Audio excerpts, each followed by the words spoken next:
We're just 2 days away now from Hurricane Helene's one-year anniversary.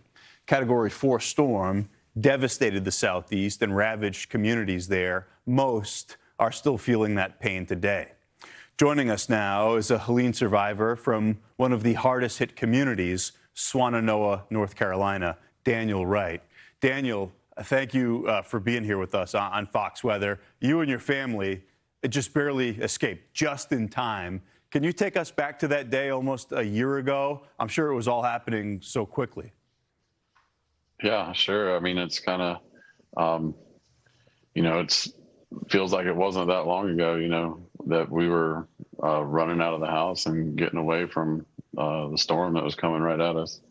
Yeah. And, it makes you nervous kind of watching what you're showing on the screen there, things coming kind of towards us again a little bit. But yeah, that's my street. That's my neighborhood right there. You've been living in a rental home in Asheville since the storm. What's that journey been like over the past year? Does it feel like a lot of progress has happened? You said it doesn't feel like it's been a whole year.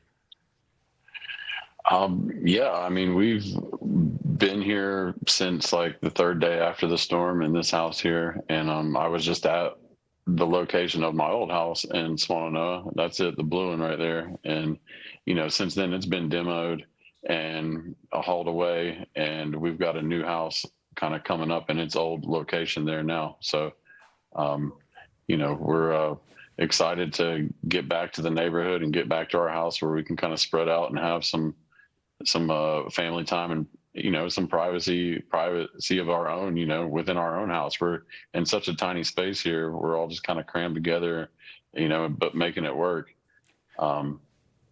It's not been easy, but we're pretty close family, so we've made it work.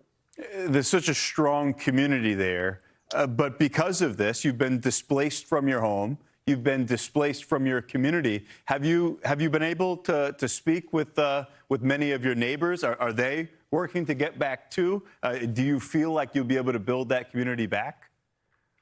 Yeah, I mean, there were 25 houses on our street that were lost and underwater, and I honestly know my neighbors better now than I've known them in the whole 20 years that I've lived there. So we definitely have a sense of community and responsibility kind of to each other to help troubleshoot and be there for each other. Yeah, I mean, it's taken, something like this to be able to bring everyone together. And, I know my neighbors now, which I didn't really know most of them before. So. Yeah, that I love to hear. If there's any silver lining in what has been a terrible thing, not just in Swannanoa, but across the whole region, it's that. And you've played a huge part in cleaning up your street, helping your community rebuild. What's that been like as you get a little bit closer to getting back there? I would have to imagine so much pain immediately following what happened, but now maybe replacing that with some hope and some excitement. Yeah, absolutely. Honestly, like the first few days afterwards, you couldn't even get down the street. Like, this is me walking through the house. I walked a quarter of a mile, through mud just to get to the house to see what it looked like.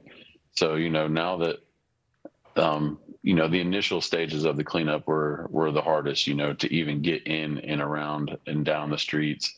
Moving cars out of the way, moving buildings out of the way, trees, debris, to even begin the process. But now, it looks almost a year later, we've got most of the neighborhood back, most of the cars, most of the debris is gone.